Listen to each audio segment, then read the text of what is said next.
बहुत अच्छे होंगे।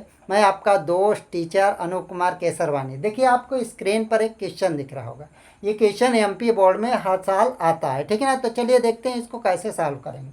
देखिए क्या कर रहा है question, find the value of A की वैल्यू फाइंड करनी है। कब फाइंड करनी है, जब आपको दिया रहा है 2 cos square A equal to 1/2। तो देखिए इसको कैसे सॉल्व करेंगे। देखिए बच्चों आपको ये 2 दिख रहा होगा, 2 इधर कहाँ में दिख रहा है, मल्टीप्लाई में। जब इसको 2 को इधर लाएंगे तो वो कहाँ में हो जाएगा, डिवाइड में। और जो नंबर दिख रहा है उसके साथ क्या होगा, मल्टीप्लाई। ये नीचे नीचे मल्टीप्लाई में हो जाएगा, ठीक है ना। देखिए ऐसा बनेगा, कास स्क्वायर ए तो रहेगा, 1/2 भी रहेगा। ये इधर आएगा डिवाइड में, लेकिन जो नंबर दिख रहा है नीचे उसके साथ हमेशा मल्टीप्लाई हो जाएगा। ये डिवाइड में ही आया, नीचे आया डिवाइड में हुआ, लेकिन नंबर जो दिख रहा है उसके साथ मल्टीप्लाई हो गया। आई होप आपको इतनी बातें समझ आ गई होगी। तो cos square A equal to क्या बन गया बच्चों, 1/4।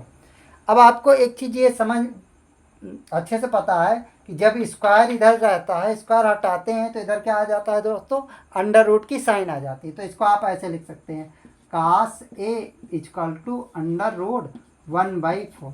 देखिए बीच में बच्चों ये देखिए इक्वल टू की साइन दिख रही है, तो इधर आप दिस इम्प्लाई लगा दीजिए। जब भी कभी बीच में इक्वल टू दिखे तो हमेशा आप दिस इम्प्लाई लगाया करिए। अब देखिए आप इसको कैसे लिख सकते हो, देखिए इसका स्क्वायर हटाए तो इधर अंडर रूट आ गया।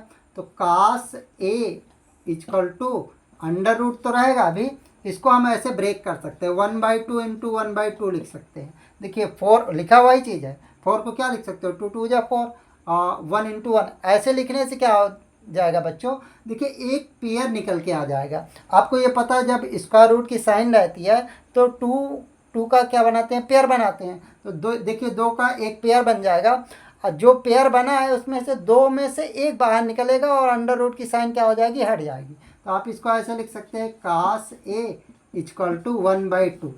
यहाँ तक अच्छे से आपको बातें समझ आ गई होगी। अब देखिए सबसे बड़ा टास्क ये है अपना कि हमको तो ए की वैल्यू फाइंड करनी है। इधर कास दिख रहा है, इधर कुछ 1/2 दिख रहा है। तो आपको करना क्या है बच्चों, इधर भी आपको कास के फॉर्म में ही बनाना है। तो फिलहाल के लिए अभी आप याद रखिएगा 1/2 जो होती है वो कास 60 की वैल्यू होती है। तो आप 1/2 के स्थान पे कास 60 लिख सकते हैं, 60 लिख सकते हैं। तो इधर कास ए इक्वल टू कास 60 लिखेंगे। अब आपके मन में आया होगा बच्चों 1/2 जो होता है और किसी का मान हो सकता है, 10 का हो सकता है, काट का, या किसी का भी XYZ।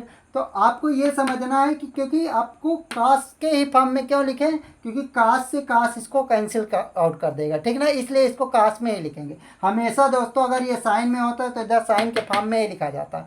आई होप आपको इतनी बातें समझ आ गई होगी। अब देखिए 1 कास से कास कट गया, ए की वैल्यू कितना निकल के आ गई, 60 डिग्री।